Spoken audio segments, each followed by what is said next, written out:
पाकिस्तान के अंदर वही आतंकवादी जब आतंक मचाता है तो उसे पाकिस्तान के लोग खवारिज कहते हैं, लेकिन वो अपने मंसूबे में कामयाब हैं। वो दिमाग से इस खेल को खेल रहे हैं सर, लेकिन मजबूरी क्या हुई कि मुसलमान को देखकर पीटा जा रहा है। कुछ लोग कहते हैं अपने देश के अंदर भी कि ये मुसलमान आतंकवादी है, कि पाकिस्तान से आया हुआ मुसलमान जब यहाँ आतंक फैलाता है तो हमारे माथे पे जो दाग है उसे मिटाने में हमें सालों साल लग जाते हैं।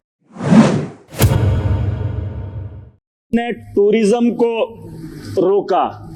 सर, हम पाकिस्तान के उन 4 आतंकवादियों को रोकेंगे अगर तो ये टेररिज्म ही खत्म हो जाएगा, टूरिस्ट भी अमन से जो है अपने टूरिस्ट की जगहों पे जो है चलेगा। सर, पाकिस्तान की बात मैं करना चाहूंगा। कुछ लोग कहते हैं अपने देश के अंदर भी कि ये मुसलमान आतंकवादी है। पाकिस्तान से आया मुसलमान जम्मू कश्मीर के अंदर या देश के किसी भी कोने में आए तो उसका दाग हमारे माथे पे चिपका देते हैं सर, लेकिन पाकिस्तान के अंदर वही आतंकवादी जब आतंक मचाता है तो उसे पाकिस्तान के लोग खवारिज कहते हैं। क्या कहते हैं? खवारिज कहते हैं कि अपने ही पाकिस्तान में, मुल्क के अंदर जब कत्लेआम करता है पाकिस्तान में तो उसे खवारिज कहते हैं, और जब वही आतंकवादी हमारे देश में आता है तो उसे मुजाहिद कहते हैं। सर, ये शर्म की बात है। ये पाकिस्तान को ये बात बताना बहुत जरूरी है। या तो जिन लोगों को आप यहां पे भेज रहे हो वो भी मासूमों का कत्ल कर रहे हैं, और जब आपके मुल्क में वो लोग कत्ल करते हैं तो आप उन्हें खवारिज ना कहिए, आप उन्हें भी वही बात बताइए। बहरहाल सर, गोली का जवाब गोली से नहीं होना चाहिए, क्योंकि सर वो 4 आदमियों को भेजते हैं, हम बोल ही रहे हैं, मजम्मत कर ही रहे हैं, और उससे क्या हो रहा है कि हमारे मुल्क के अंदर अफरा तफरी का माहौल है। मुसलमान हिंदू के साथ लड़ रहा है। उन्होंने जो नाम पूछा है, उन आतंकवादियों ने जो नाम पूछा, मुझे बताओ 4 आदमी आने के बाद हिंदुस्तान में अफरा तफरी कैसे फैलती? लेकिन वो अपने मंसूबे में कामयाब हैं। वो दिमाग से इस खेल को खेल रहे हैं सर। मुसलमान पूछकर हिंदू को मार रहा है। वो चाहता है कि हिंदुस्तान के अंदर हिंदू और मुस्लिम का फसाद हो, ताकि ये जंग खुद आपस में लड़े, वो अपना हाथ न इस मुल्क के अंदर डाले। उसे यहाँ का अमन और शांति और भाईचारा अच्छा नहीं लगता है। सर, मैं एक चीज बताना चाहूंगा। मेरे पिछले दिनों बच्ची 8 महीने की गिर गई, कुर्सी पे बैठी थी तो बगल में वो टाइलें लगी थी, सर फट गया। सर फट गया। मैंने उस गई और ठीक होगी, मैंने डॉक्टर के पास लिया, उसका जख्म जो है भर गया, लेकिन जो सर उसके माथे पे दाग है वो तभी लगा है क्योंकि वो कुर्सी से गिरकर उसके साथ बजी है। अगर वो कुर्सी पे चढ़ने से पहले ही उसे बचा लिया होता, ना उसके माथे पे कट लगता और ना ही उसके माथे पे वो जख्म रहता। और वो जख्म ये है कि पाकिस्तान से आया हुआ मुसलमान जब यहाँ आतंक फैलाता है तो हमारे माथे पे जो दाग है उसे मिटाने में हमें सालों साल लग जाते हैं।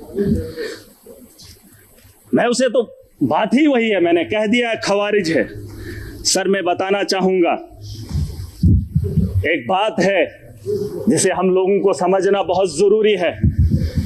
मैं तो समझता था मोदी जी के नेतृत्व में इस देश को चलाया जा रहा है। आतंक के दिलों के अंदर इतना खौफ होगा, पाकिस्तान के अंदर इतना खौफ होगा कि पाकिस्तान हमला करने की मजम्मत भी नहीं करेगा, ये मेरा दिल मानता था, क्योंकि तकारीरें वैसी होती थी, जलसे वैसे होते थे। लेकिन आज अगर वो वक्त आ ही गया है, यहाँ अगर मैं अगर ताकतवर हूं, मैं चाहता हूं अगर वो मेरे से गलती करे, मेरे से वो उलझे, मैं चाहता हूं वो कब उलझे और मैं उसको लफाड़े 2 मारकर बिठा दूं। सर, ये मेरा मानना है। अगर मैं ताकत में हूं, मैं चाहता हूं अगला मेरे पे वार करे और मैं उसे ताकत से जवाब दूं। आज नहीं सर, सुन, पूरी बात सुन लीजिए। अभी तक घंटी किसी की नहीं बजी, किसी की नहीं बजी। अगर मेरे लिए बजा रहे हो मुझे बताओ मैं गलत बोल रहा हूं, मैं सही बोल रहा हूं। मैं कह रहा हूं सर, आज आप यहाँ इजलास बुलाएंगे, बुला लो, मैं भी चला जाऊंगा। मैं आज इसलिए आया हूं, मैं इस जम्मू कश्मीर का नागरिक भी हूं और जिम्मेदार भी हूं, और मेरे नौजवान बच्चे, उमर साहब ने एक टीम बनाई, अलग अलग स्टेट्स के अंदर गए, लेकिन मजबूरी क्या हुई कि मुसलमान को देखकर पीटा जा रहा है।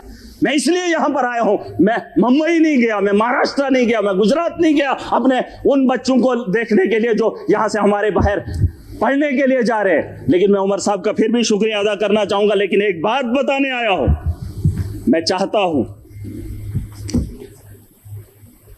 सर मैं चाहता हूं जो बात मैं बोल रहा हूं कि उकसाया जा रहा है, पाकिस्तान बड़े आदमी को, ताकतवर को कभी कमजोर नहीं उकसाता है।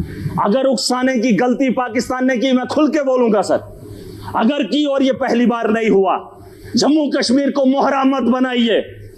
मिलकर आज पूरा जम्मू कश्मीर, पूरा देश इकट्ठा है, जवाब देने का वक्त आ गया है। ताकत का जवाब ताकत से देंगे, गोली का जवाब गोली से देंगे, तब जाके अमन और शांति की बहाली की उम्मीद कर सकता हूं सर। वरना आज ये हाउस चला 22 तारीख का वो मातम, आज हम बात करेंगे, महीने के बाद फिर किसी जगह फिर कोई कातिलाना हमला करेगा, फिर हमारे बच्चों को जो है स्कूल जाने से रोका जाएगा, फिर हमारे घरों पे बमबारी होगी, फिर मुसलमान को हकारत की निगाह से देखा जाएगा। आज मौका है, आज मौका है, आज पूरा देश इकट्ठा है, मुसलमान साथ है। यहां उधमपुर में, पहलगाम के बाद उधमपुर में आतंकवादी हमला हुआ, एक मुसलमान ने गोली खाई। मैं चाहता हूं कि आप यहां पर यह दाग न लगाएं, पाकिस्तान को मौका मत दें, मत दे। ये मेरा घर है, मुझे पाकिस्तान के वास्ता नहीं है। अगर देश का हिंदू ये कह रहा है कि मुसलमान आतंकवादी है, तो फिर पूछना चाहता हूं, भारत को छोड़कर अमेरिका लोग क्यों जा रहे हैं, कनाडा क्यों जा रहे हैं? और आपको लगता है महराज पाकिस्तान जाना चाहता है? नहीं, मैं भी दुनिया के उन बेहतरीन ममालिक में जाना चाहता हूं जहां बेहतर जिंदगी मुझे मिले। ये भिखारियों का देश, जहां खुद भूखे नंगे लोग हूं, उस पाकिस्तान में मैं जाना चाहूंगा। ये दाग खत्म कर दीजिए, ये सोच खत्म कर दीजिए। मैं एक लोकतंत्र मुल्क में रह रहा हूं, जमहूरियत का मुल्क है, यहां आजादी है, मेरे जैसे इंसान को बोलने का अधिकार है। अरे पाकिस्तान में हालात देखकर इंसान को घिन आती है, लेकिन ये दाग मैं नहीं ले सकता। मैं अपने दोस्त को देश के कोने में पिटते हुए नहीं देख सकता, हिंदू और मुसलमान के साथ लड़ते हुए नहीं देख सकता। पाकिस्तान 4 आदमियों को भेजकर देश का माहौल गंदा कर रहा है और हम उसका हिस्सा बन रहे हैं। सबसे बड़ी बेवकूफी इसी की बात की है। और मैं चाहता हूं सर, मैं चाहता हूं आखिरी बार, सियासत नहीं है, बस दुख है। अगर ये मामला होता ही नहीं तो हम अपनी अपनी कॉन्स्टिट्यूंसियों में काम कर रहे होते। तारगामी साहब ने बहुत अच्छी बात रखी सर, इस हाउस के अंदर जिन लोगों ने हाउस बुलाया है वो किसको फरियाद लगाए, किसको? सर अगर हमारी सलाह लेनी है तो हमें बुला लीजिए, हम आपको बताएंगे, लेकिन आपको विश्वास करना पड़ेगा। अगर आप विश्वास नहीं करेंगे तो इस हाउस को चलाने से, चीखने से क्या बात बनेगी? वैसे तो डिबेट में पाकिस्तान के लोगों को भी बुलाकर बात कर ही लेते हैं, लेकिन जो पानी का मामला है सर, पानी का मामला रोकना ठीक है सर, लेकिन हम उसको उतना नहीं रोक पाएंगे। 4 दिन 1 महीना रोक सकते हैं, लेकिन अगर रुकेगा पानी तो हमारे लोगों को नुकसान होगा, और जब उसे छोड़ेंगे तो सैकड़ों किलोमीटर हमारे देश के लोग उससे नुकसान होंगे पहले, फिर उसके बाद पाकिस्तान को नुकसान होगा। उसके लिए कोई तैयारी करनी पड़ेगी। यह 20 साल का लिए मामला है सर, गोली का जवाब गोली से नहीं, गोली से देना पड़ेगा। अगर पाकिस्तान को रोकना, हम उनसे ज्यादा ताकत रखते हैं।